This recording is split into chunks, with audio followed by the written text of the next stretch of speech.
Face the পিপলের সম্পাদক সাইফুর সাগর সহ সংবাদকর্মীদের বিরুদ্ধে মাস্তুল ফাউন্ডেশনের চাঁদা দাবি ও হুমকির অভিযোগের কোনো সত্যতা পায়নি পুলিশ। হাজারীবাগ থানা পুলিশের সাব ইন্সপেক্টর সুমন চন্দ্র শীলের দাখিল করা এক তদন্ত প্রতিবেদনে এ তথ্য জানানো হয়।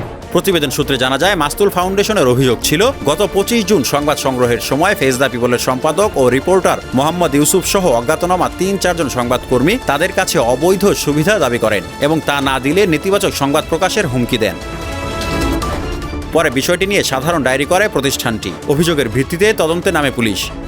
তবে অভিযোগের পক্ষে সাক্ষ্য প্রমাণ হাজির করতে মাস্তুল ফাউন্ডেশনকে একাধিকবার অনুরোধ করা হলেও তা দেয়া হয়নি বলে উল্লেখ করা হয়েছে তদন্ত প্রতিবেদনে।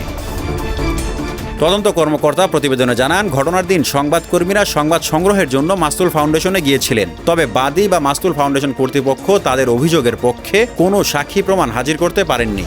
তদন্তে সংবাদকর্মীদের বিরুদ্ধে অবৈধ সুবিধা দাবি, ভয়ভীতি বা হুমকি দেওয়ার অভিযোগের সত্যতাও পাওয়া যায়নি।